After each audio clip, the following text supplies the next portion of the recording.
오늘 말씀의 제목은요, 하나님의 마음에서 흘러나오는 생명입니다.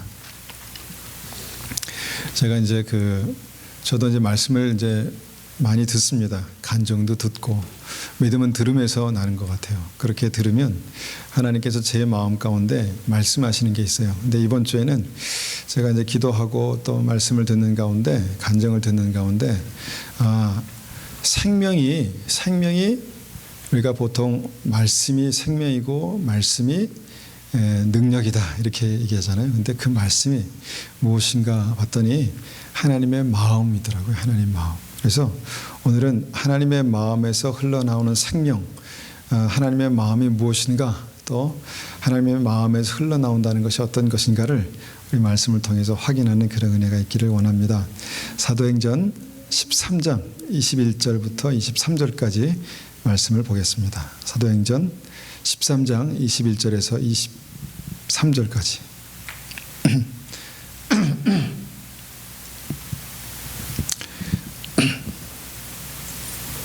제가 21절부터 23절까지를 받들어 읽겠습니다. 그들이 왕을 구하거늘 하나님이 베냐민 지파 사람 기스의 아들 사울을 40년간 주셨다가 패하시고 다윗을 왕으로 세우시고 증언하여 이르시되 내가 이새의 아들 다윗을 만나니 내 마음에 맞는 사람이라 내 뜻을 다 이루리라 하시더니 하나님이 약속하신 대로 이 사람이 후손에서 이스라엘을 위하여 구주를 세우셨으니 곧 예수라. 아멘. 우리 22절 같이 한번 읽겠습니다. 같이 한번 읽겠습니다. 시작. 패하시고 다윗을 왕으로 세우시고 증언하여 이르시되 내가 이새의 아들 다윗을 만나니 내 마음에 맞는 사람이라 내 뜻을 다 이루리라 하시더니, 이전에 개역성경에는 내 마음에 합한 자라 이렇게 말씀하세요. 내 마음에 맞는 사람이다 보다도 내 마음에 합한 자라 하면은 굉장히 더 이렇게 와닿는 것 같아요. 그래서 오늘 이 말씀에서 우리가 정말 하나님 마음에서 흘러나오는 생명이 무엇인가를 우리가 다윗의 삶을 통해서 보기 원합니다. 나의 삶에 그 가장 최고의 인생이 있을 거 아니에요. 가장 최고. 그러니까 내가 믿음으로 살아가면서, 이 땅에 살아가면서 내 인생의 가장 최고가 언제였을까? 우리는 보통 젊을 때를 떠올리지만 성경을 보면 젊을 때 결혼할 때, 파릇파릇 할 때, 그때보다 뭔가 인생의 최고가 다 달랐는데 보통 인생의 후반에 그 인생의 최고가 왔던 것을 봅니다. 저는 그것을 믿습니다. 우리의 삶에도 하나님께서 우리 인생의 최고의 삶을 살게 하실 텐데 그것이 정말 우리의 삶에 그것의 그림자를 경험했고 앞으로 더 우리 인생에 그런 시간, 그런 때가 올 것이다 라는 것을 믿습니다. 저는 인생 최고의 사역이 뭘까를 생각하면서 인생 최고의 사역, 인생 최고의 삶, 이것이 무엇일까를 고민하면서 생각했던 게 이것은 바로 하나님의 마음으로부터 시작된다라는 것을 제가 말씀을 통해서 이해하게 됐습니다. 깨닫게 됐습니다. 하나님께서 이새의 아들 다윗을 만났다는 것입니다. 딱 만나보니까 다윗이 내 마음과 똑같은 사람이다. 마음과 마음이 통하는 사람이다. 내 마음을 누구보다 이해하고 내가 다윗의 마음을 누구보다 이해하고 내가 왜 다윗이 그렇게 살았는지를 내가 안다. 내 마음에 합한 자라 이렇게 말씀하셨다는 것입니다. 다윗이 단순히 하나님에 관해서 안 게 아니라 주님의 말씀을 암기하고 있었던 것이 아니라 그 하나님의 마음을 누구보다 알고 하나님의 마음에 딱 맞는 사람이 다윗이었다라는 것이죠. 그런데 주님께서 그 다윗에 대해서 이렇게 말씀하십니다. 내 뜻을 다 이루리라. 내 뜻을 다 이루리라. 다윗이 살아가면서 많은 생각을 했을 거 아니에요. 그 생각. 그리고 그 생각을 하면서 뭔가 행동을 했을 거 아니에요. 행동. 그런데 그것이 하나님의 마음으로부터 시작됐다. 여러분 한번 그렇게 생각해 보셨습니까? 내가 어떤 행동을 했는데 이것이 그냥 나의 생각, 나의 마음이 아니라 하나님의 마음으로부터 시작됐다. 하나님의 마음으로부터 흘러나왔다. 그랬다는 것입니다. 그러니까 하나님께서 다윗을 딱 보시자마자 그를 보시고 다윗을 통해 내 뜻을 다 이루리라 이렇게 말씀하셨다는 것입니다.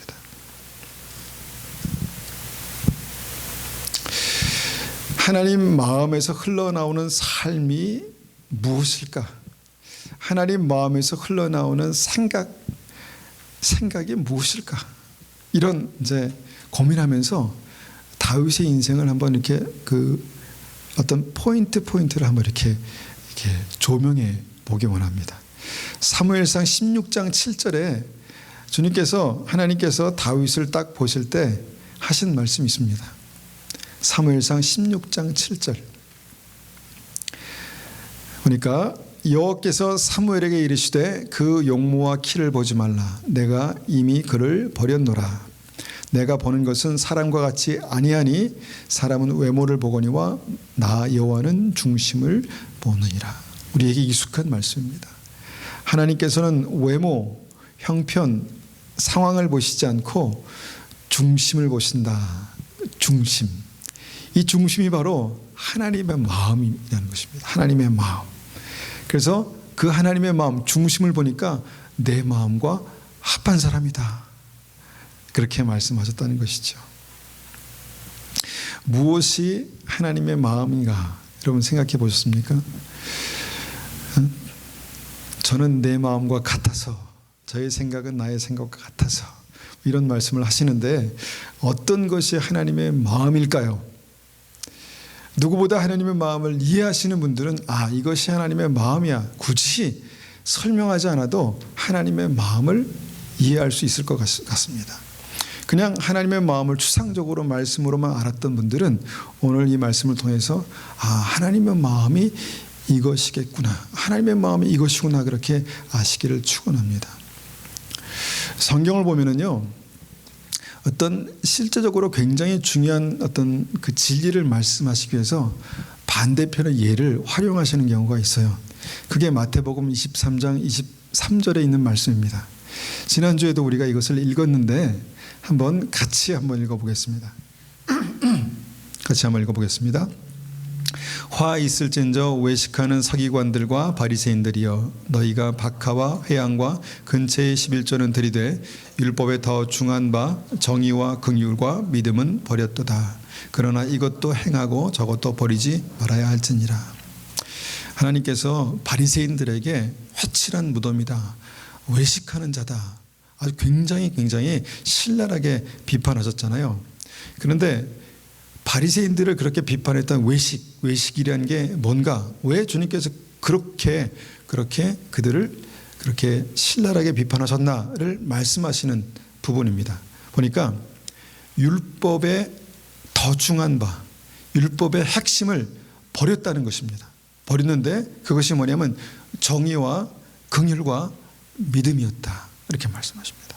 정의와 긍휼과 믿음. 이 단어들을 보면 알 것 같으면서도 참 어려운 것입니다.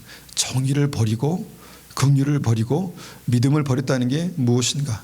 그들은 말씀을 알았고 그 말씀대로 뭔가 살아간다고 했는데 주님께서 그 중심을 보실 때 그들은 정의와 긍휼과 믿음 이 세 가지를 버렸다라는 것입니다. 이것이 율법의 중한 바 핵심인데 주님께서 나는 율법을 폐하려 온 것이 아니라 완성하러 왔다 이렇게 말씀하시잖아요. 그 완성하시는 주님의 눈으로 보시니까 그 율법의 핵심 중한 바 그것을 버렸다는 것입니다. 그것이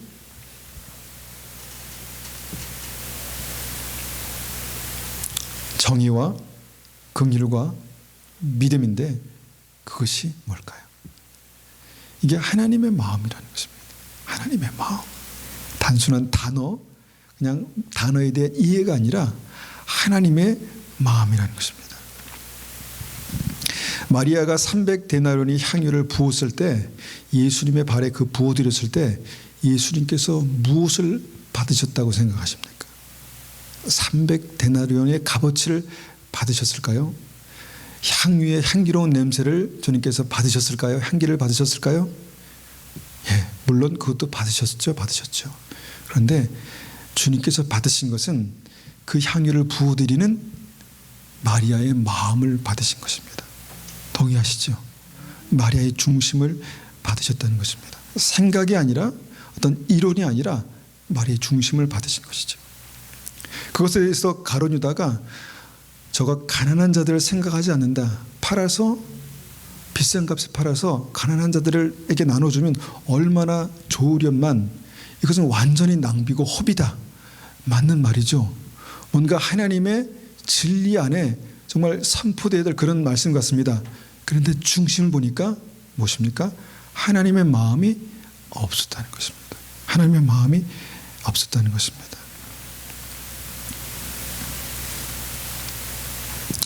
오늘 이 말씀에서 그 주님께서 기록하신 이 하나님의 마음, 이 중심, 이것이 뭔가, 이것이 이제 우리의 오늘 말씀을 보기 원하는 핵심입니다.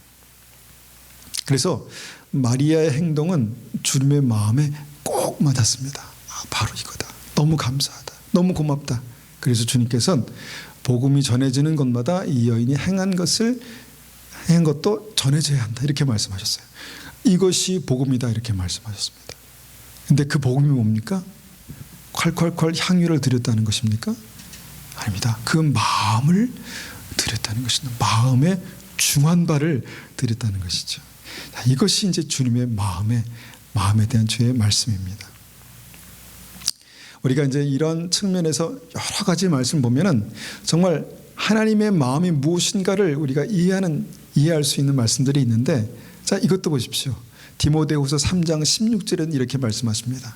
모든 성경은, 자, 성경의 66권, 그 안에 있는 모든 진리는 하나님의 감동으로 된 것이다. 이렇게 말씀하십니다.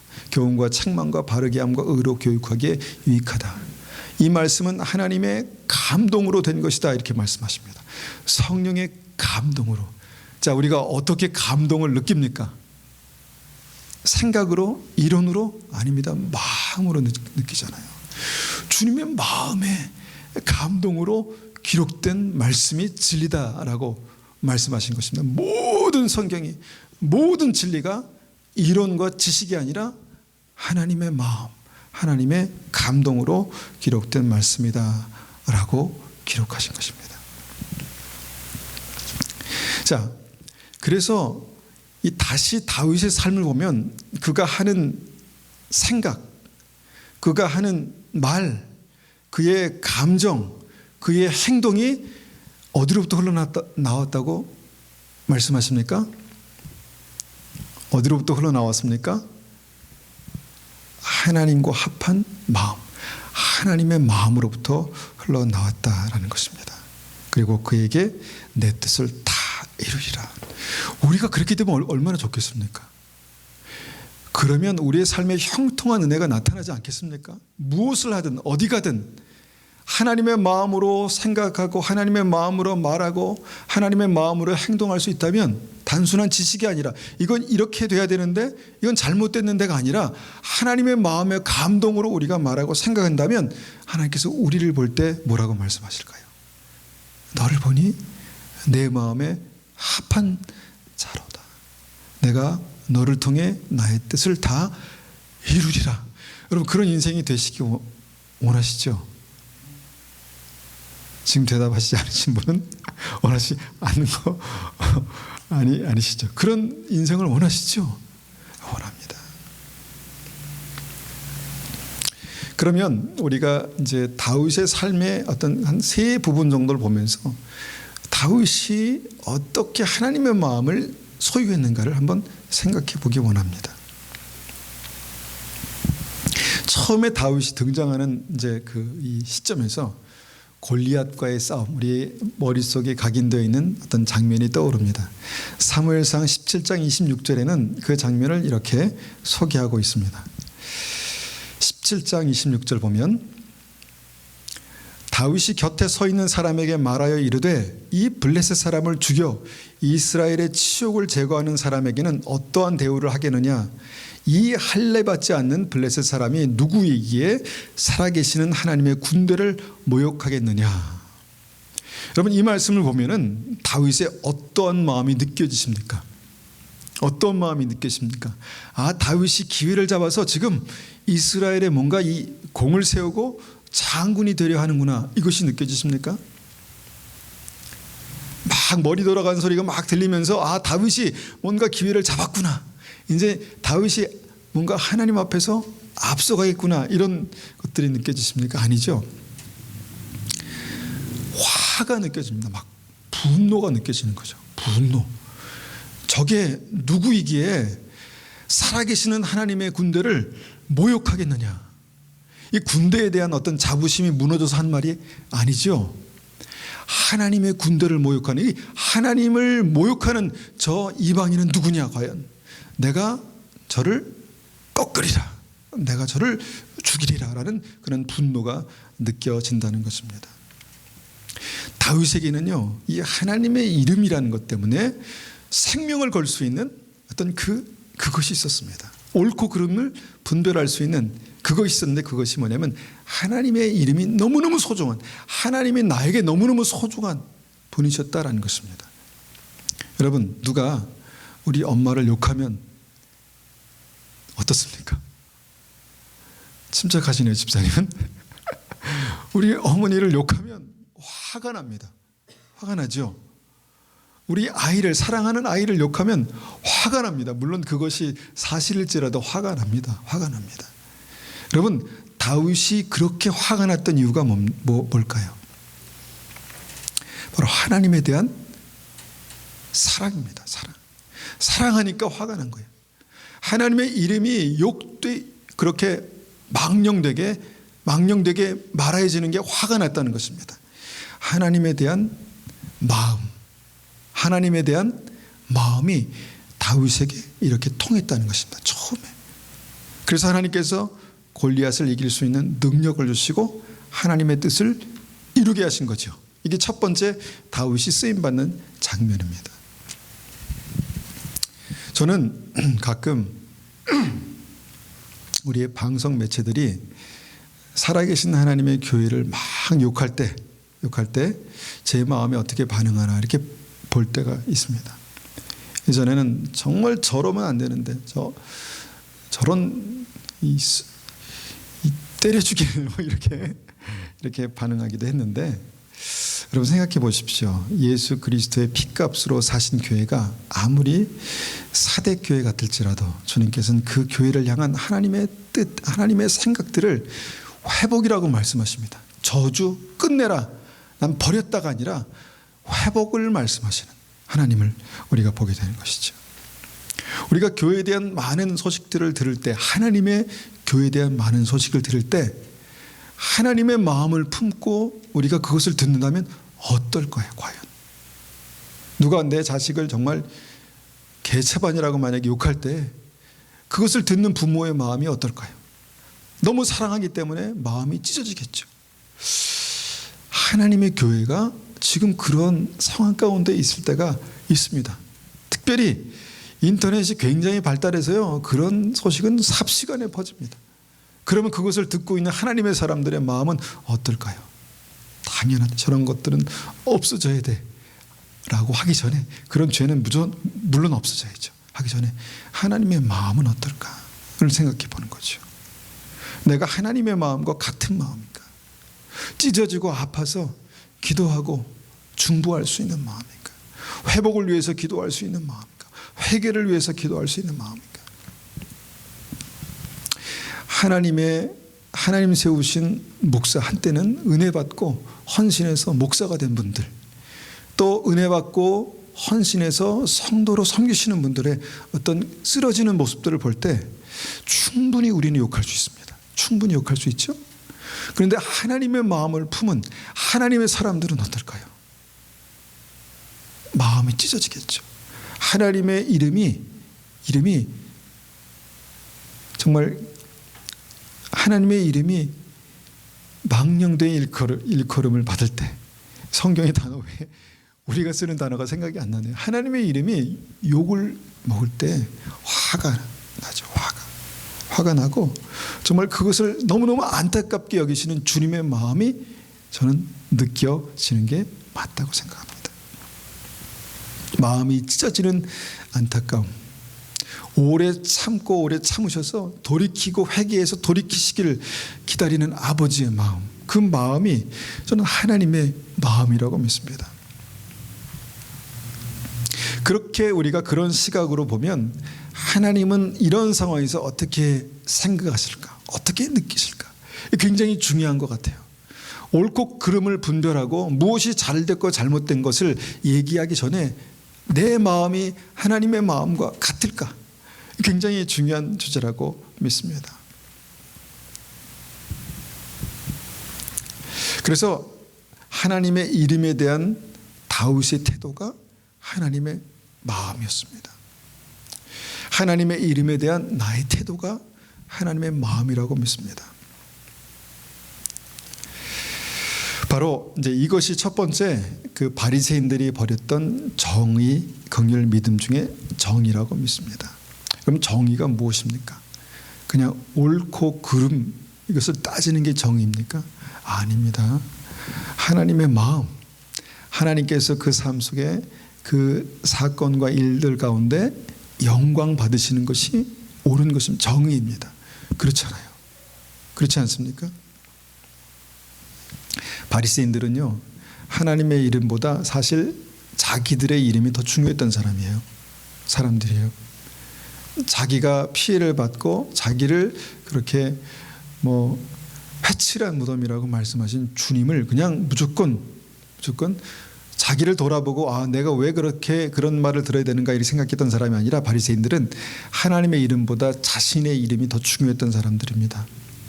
기도할 때 찬송할 때 하나님의 이름을 불렀겠지만 하나님의 이름 때문에가 아니라 자신의 이름 때문에, 자신의 명예 때문에, 자기의 위치 때문에 목을 맸던 사람들입니다.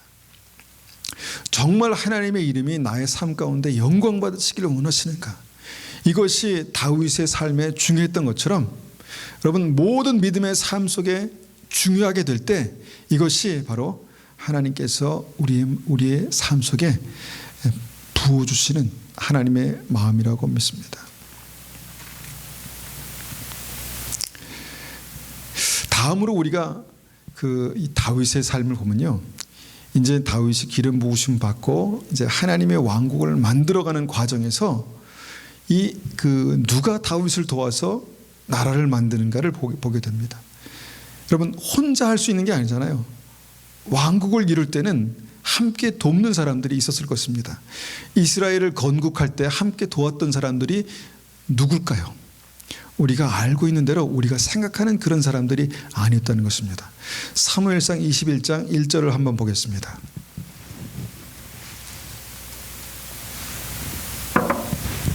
사무엘상 22장 1절 우리 함께 큰 소리를 한번 읽어보겠습니다. 시작.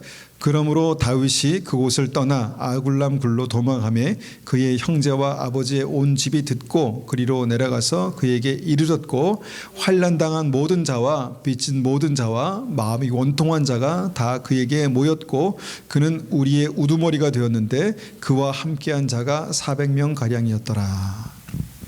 여러분, 만약에 제가 어떤 일을 하려고 하는데 막 이런 사람들, 환난당한 자, 빚진 자, 마음이 원통한 자가 오면 굉장히 부담스러울 것 같아요. 부담스러울 것 같습니다. 내가 뭔가 나라를 세우고 뭔가 큰 일을 해야 되는데 정말 그런 제목, 뭔가 그런 일을 할 만한 사람들이 아니라 환난당한 자. 그래서 정말 자기 살기도 너무 힘들고 힘든 사람, 빚진 자, 헌신은커녕 그 빚더미에 몰려있는 어떤 그런 사람들, 마음의 원통함, 막 원한이 있어가지고 막 사무친 사람, 그런 사람들이 막 모이면 부담스러울 것 같아요. 부담스러울 것 같아요. 그런데 이스라엘을 세울 당시에 하나님께서 이스라엘 세울 왕으로 기름 부으신 다윗에게 붙이신 사람들이 이런 사람들이었다는 거예요. 환난당한 자, 빚진 자, 마음이 원통한 자. 그런데 그들이 다윗을 중심으로 모였다는 것입니다. 어떻게 모였을까요? 어떻게 모였을까요? 한번 생각해 보십시오. 환난당한 자, 빚진 자, 마음이 원통한 자들이 어떻게 다윗을 중심으로 모였을까요?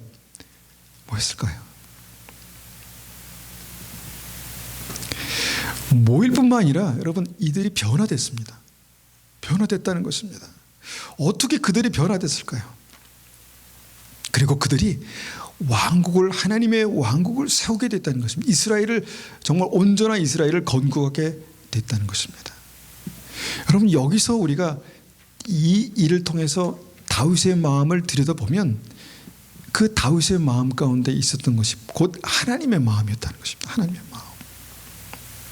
환난당한 자, 빚진 자, 마음이 온통한 자가 다윗에게 모였을 것입니다.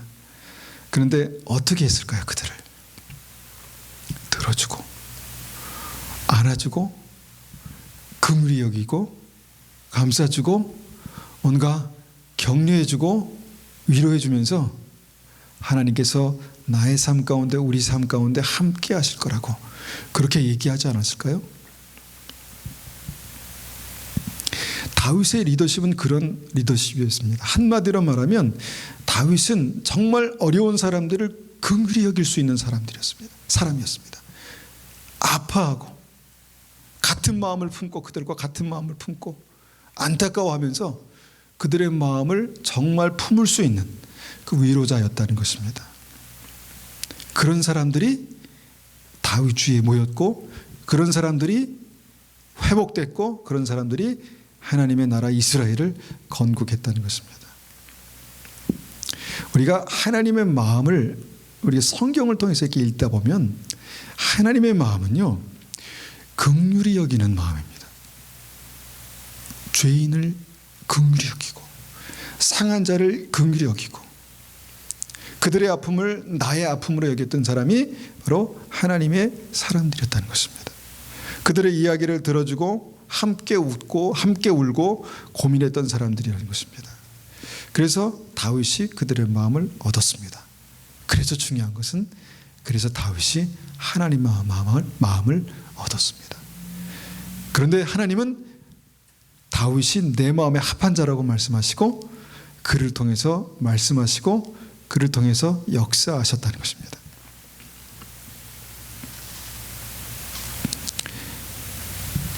바리새인들은요, 그들 주위에 있는 죄인들을 향한 하나님의 마음을 갖지 못했습니다. 헌금을 하면서 내가 저 죄인과 같지 않음을 감사합니다. 물론 감사한 일이죠. 감사한 일이죠. 근데 가장 중요한 것을 버렸는데 정의와 긍휼을 버렸다는 것입니다. 긍휼. 여러분, 하나님의 마음에는요, 그 정말 긍휼이 있습니다. 긍휼. 그 영혼을 불쌍히 여기는 긍휼. 아프고 찢긴 사람을 불쌍히 여기는 긍휼. 이것이 율법에 중한 바 긍휼, 하나님의 마음입니다. 다윗의 삶을 보면요, 뭔가 한계를 뛰어넘는 긍휼들이 보여요. 뭐냐면 아버지를 죽이려는 그 아들, 페류나죠. 페류나. 아버지를 죽이려는, 그래서 실제로 정말 정말 죽이려 했죠. 죽이려는 그 아들 압살롬에게도 긍휼을 베푸는 모습들을 보게 됩니다. 다윗의 삶을 보면 아주 작은 일이지만, 별거 아닌 일인 것 같지만, 자기가 그렇게 쫓겨갈 때 아무것도 아닌 어떤 그 시므이라는 자가 쫓아오면서 막 다윗을 저주하고 욕했다는 것입니다. 그러면 그와 함께 있는 장수들이 있을 거 아니에요. 당장 가서 저는 목을 쳐라 라고 했던 것이 아니라 그를 불쌍히 여기고 긍휼히 여기고 어떤 그랬던 다윗의 삶을 보게 됩니다. 그래서 다윗의 마음에는 하나님의 마음과 합해진 그 증거로 긍휼이라는 것이 있었다는 것입니다. 바리새인들이 버렸던 긍휼이 다윗의 마음 가운데는 있었다는 것입니다. 그래서 내가 그를 보니 내 마음과 합한 자로다 나의 뜻을 그를 통해 다 이루시겠다 말씀하셨다는 것입니다. 마지막으로요, 바리새인이 버렸던 세 번째 믿음은 어떻게 나타났을까? 믿음은 어떻게 나타났을까요? 우리가 이 말씀을 보면 그가 행동했던 것이 믿음이었다라는 것을 확인하게 됩니다. 행동했던 것들이 꼭 그렇게 해야 된다가 아니라 그것이 믿음이었다라는 것을 확인하게 되는데, 그 세 번째가 사무엘상 26장 6절입니다. 24장 6절. 자, 우리 한번 같이 읽겠습니다. 시작. 자기 사람들에게 이르되 내가 손을 들어 여호와의 기름 부음을 받은 내 주를 치는 것은 여호와께서 금하시는 것이니 그는 여호와의 기름 부음을 받은 자가 됨이니라. 아멘. 사울 왕이요 계속해서 다윗을 죽이려고 했습니다. 군대를 끌고 가서 죽이려고 했습니다. 그런데 그때마다 다윗에게 그 사울을 오히려 없앨 수 있는 기회를 주님께서 열어주셨습니다. 그리고 한 번은 꿈으로도 그런 기회를 맞게 될 것이니 내 손에 붙이겠다, 이런 말씀도 하셨습니다. 그러니까 뭔가 다윗이 충분히 마음만 먹으면 정말 그가 도망 다니지 않고 그냥 그 원수를 끝내버릴 수 있었던 어떤 그런 상황이 있었습니다. 그런데 자신을 죽이려는 그 사울 왕에 대해서 뭐라고 하는지 보니까 여호와의 기름 부음을 받은 왕이 아니라 여호와의 기름 부음을 받은 내 주라고 말합니다. 이 다윗이 무슨 생각을, 그 마음이 어땠기에 여호와의 기름 부음을 받은 내 주라고 그렇게 말했을까요? 이것은 어떤 한 사람의 어떤 한 사람에 대한 신뢰로 할 수 있는 말이 아닙니다. 그 사람을 세운 하나님에 대한 전적인 신뢰 때문에 할 수 있는 말입니다. 우리가 예수 그리스도 주님을 주님이라 부르잖아요. 그런데 그 주님께서 기름 부으셨다는 것입니다. 그래서 여호와의 기름 부음을 받은 내 주라고 그렇게 고백하고 있었다는 것입니다. 그 여호와의 기름 부음을 받은 내 주를 치는 것은 여호와의 금하시는 것이다. 왜 사울을 죽이지 않았나? 여호와께서 기름 부으신 왕이기 때문에, 하나님께서 기름 부으신 왕이기 때문에 그랬다라는 것입니다. 여기 보니까 여러분 뭘 볼 수 있냐면, 상황을 우리가 알잖아요. 끝까지 사울이 다윗을 죽이려 했던 상황을 아는데, 이 말씀 보면 무엇을 발견하냐면 하나님께 대한 끝없는 신뢰를 보게 됩니다. 지금 상황은 아닌데 기름 부으신 그 왕은 지금 미쳐 있는 것 같은데, 하나님께서 행하신 일에 대한 끝없는 신뢰, 하나님의 주권에 대한 끝없는 신뢰를 다윗 삶 속에서 보게 된다는 것입니다. 그리 아니하실지라도 감사해, 우리가 그 찬양은 부르지만 정작 우리의 삶에 그렇게 아니하실 때, 하나님이 왜 이렇게 하시나, 하나님이 이렇게도 하시나, 이렇게 느껴질 때 어떻습니까? 하나님께서는 그렇게 하실 분명한 이유가 있을 거야 라고 그렇게 우리가 믿지만, 우리의 마음은 어떻습니까? 그렇지 않을 때가 많습니다. 하나님께서 모든 일을 합력해서 선을 이루실 거야 믿지만 내 마음은 그렇지 않을 때가 있다는 것입니다. 여기서 우리가 믿음이라고 말한 그 믿음은 뭐냐면 하나님에 대한 끝없는 신뢰를 말합니다. 하나님을 향한 완전한 신뢰를 말합니다. 내 인생의 이 일에 대해서 이 일에 대해서 그 결과를 평가하는 것이 아니라 그 일을 우리의 삶 가운데 만나게 하신 그 하나님에 대한 끝없는 신뢰, 그것이 믿음이었다는 것입니다. 다윗의 믿음. 기름 부으셨을 때, 왕으로 세우셨을 때만 아니라 그가 정말 여러 가지 상황 가운데 쫓겨다니고 죽을 어떤 목숨이 끊어질 수 있는 어떤 그 위기 상황에서도 하나님에 대한 끝없는 신뢰를 갖고 있었는데, 그것을 성경은 믿음이라고 말합니다. 다윗이 버리지 않았던 믿음. 좋을 때는 믿음이라고 말할 수 있습니다. 좋을 때는 내가 믿는다고 할 수 있습니다. 근데 어려워지고 힘들고 내가 삶의 위기가 닥쳐올 때, 목숨의 위기가 찾아올 때, 그때도 끝까지 주님을 신뢰하는 것이 믿음이라는 것입니다. 다윗에게 그런 믿음이 있었다는 것이죠. 다윗은 하나님을 그렇게 끝까지 신뢰하는 사람이었습니다. 끝까지. 이스라엘 백성들이요, 결국은 이 믿음에서 실패했습니다. 그들이 어느 정도 좋을 때, 하나님의 영광이 나타날 때, 하나님 능력이 나타날 때는 하나님을 믿는다고 했습니다. 그래서 주님을 그 모세를 따라 출애굽하고 홍해를 건넜습니다. 광야를 갈 때에도 어떤 반석에서 물이 나오고 만나를 주시고 그럴 때는 하나님을 신뢰한다고 했습니다. 그런데 힘드니까 먹을 게 없고 마실 물이 없고 또 가나안 땅 앞에서 그들은 결국 그 믿음에서 실패했습니다. 무엇을 실패했을까요? 끝까지 하나님을 신뢰하는 그 믿음에서 실패했다는 것입니다. 바리새인들이 버렸던 정의, 긍휼, 믿음이 뭐냐? 그들은 믿음을 가지고 있었던 것 같지만 다윗이 가졌던 그 믿음, 주님의 마음과 합해진 그 믿음을 갖지 못했는데 그것이 뭐냐면 끝까지 주님을 신뢰하는 믿음을 갖지 못했다는 것입니다. 우리가 하나님께서 사울을 왕 삼으신 것을 후회하셨다라는 성경의 말씀이 있습니다. 그것을 다윗이 들었는지 못 들었는지는 모르겠습니다. 그런데 다윗이 성령의 사람이고 성령에 사로잡힌 사람이고 또 그가 행하는 모든 일을 봤을 때 끝까지 신뢰할 수 있었을까? 참 의문입니다. 그런데 거기에 우리가 다시 한번 그것을 뛰어넘어서 끝까지 하나님을 신뢰하는 어떤 그 다윗의 모습들을 우리가 보게 된다는 것입니다. 사울을 왕으로 따랐다는 게 아닙니다. 사울을 왕으로 따랐다는 것이 아닙니다. 하나님께서 행하시는 일들을 끝까지 신뢰하면서 피해 다녔잖아요. 자기가 할 수 있는 최선은 피해 다니는 것이었습니다. 그러니까 끝까지 하나님을 존중하고 또 하나님 세우신 기름 부으신 그 왕을 존중했다는 것이죠. 아마도 저는 이것이 이 시대의 많은 크리스찬들이 실패하는 믿음 중에 하나라고 봅니다. 사람을 신뢰한 만큼 실망도 큽니다. 믿음 안에서 신뢰를 누굴 신뢰하겠습니까?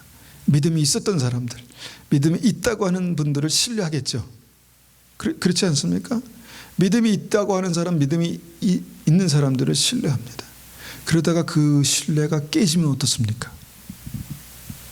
물론 상처를 받겠죠. 다윗의 마음에 상처가 없었을까? 상처를 받았을 것입니다. 그런 신뢰가 무너지면 상처를 받습니다. 그런데 문제는 그 다음입니다.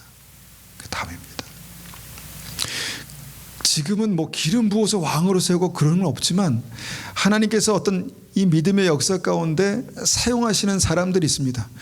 문제는 그 사람들이 아니라 그 사람들에 대한 믿음의 사람, 하나님의 마음과 합한 자의 마음, 사람의 마음입니다.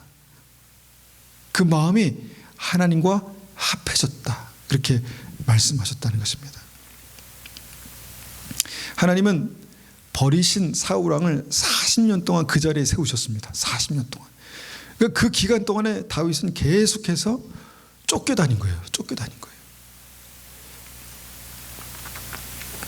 실패한 왕, 정말 이상한 짓을 하는 왕, 그 사람을 다윗이 끝까지 그냥 피해 다녔다는 것입니다. 그리고 그 사람에 대한 처음에 하나님을 신뢰했기 때문에 그 사람에 대해서 하나님께서 행하실 것도 끝까지 신뢰하는 그런 모습들을 보게 됩니다. 여러분, 이 신뢰라는 말이 다른 말로 믿음이잖아요. 그런데 이 신뢰라는 말은 특별히 관계 속에서 어떤 사람에 대한 태도를 이제 신뢰라고 그렇게 말합니다.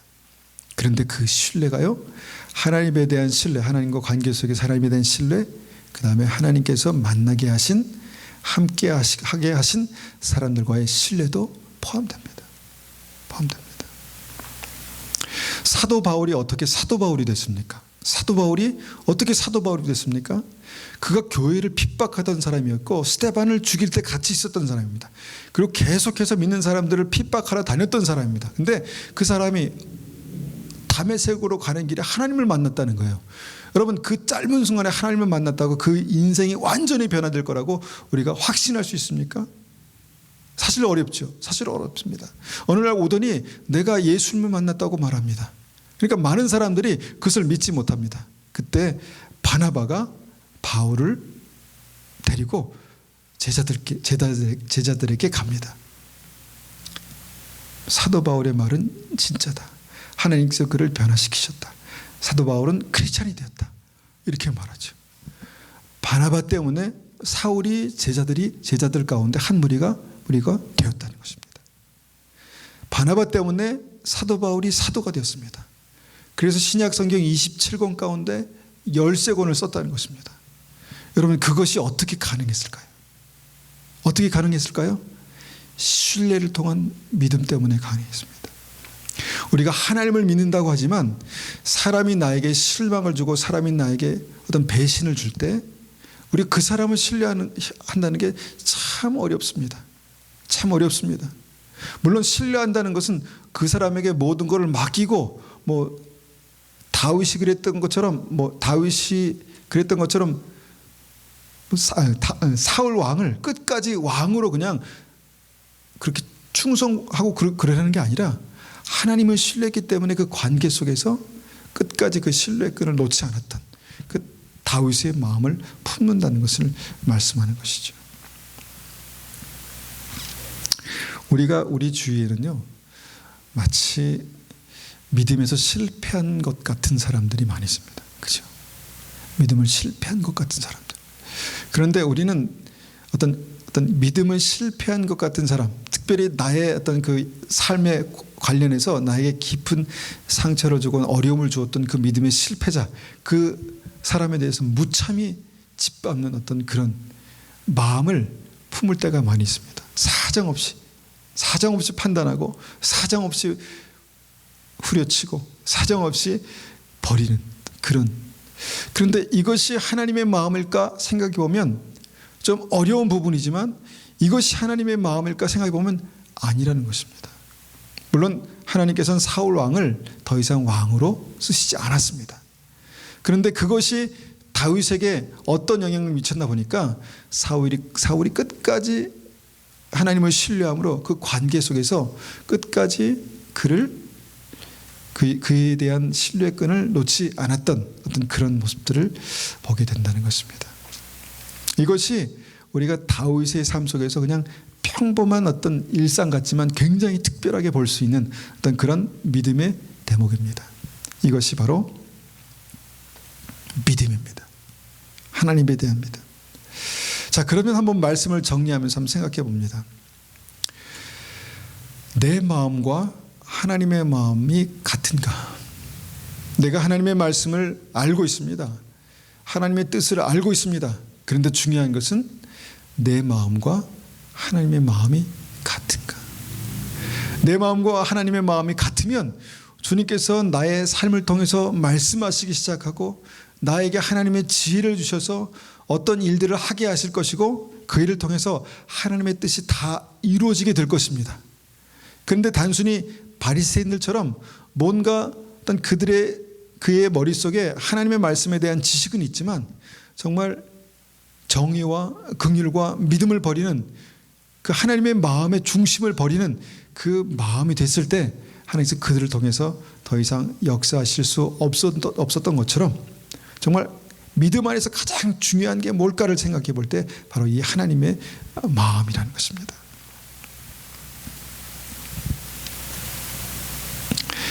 여러분, 하나님의 마음과 나의 마음이 같아지기 원하시죠? 진짜 원하시죠? 네, 하나님의 마음과 나의 마음이 같아지길 원합니다. 저도 그렇습니다.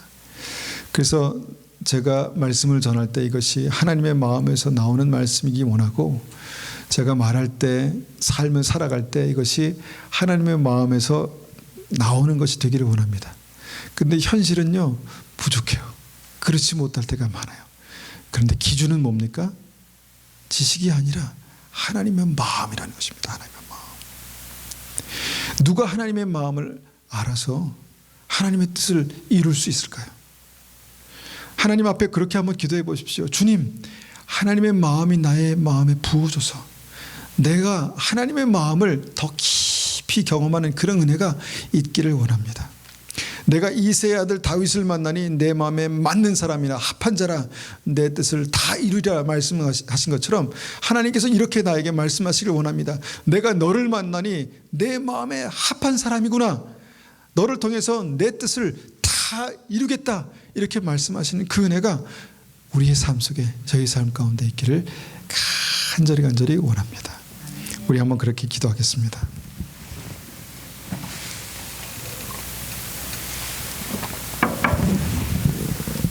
이 시간 하나님 앞에 기도할 때 믿음은 말씀을 아는 것입니다. 그런데 단순히 지식적인 말씀을 아는 것이 아니라 말씀을 통해서 하나님의 감동, 하나님의 마음을 아는 것입니다. 하나님의 마음을 알 때 그 말과 생각과 모든 삶이 하나님의 마음으로부터 나오게 될 것입니다. 하나님의 마음으로부터 하나님 나의 말과 나의 삶이 나올 때 그것을 통해서 하나님은 나의 뜻을 다 이루리라 라는 능력과 권세로 우리의 삶 속에 영광으로 그렇게 보여주실 것입니다. 하나님 그런 은혜가 우리에게 있게 도와주십시오. 그렇게 한번 같이 기도하겠습니다.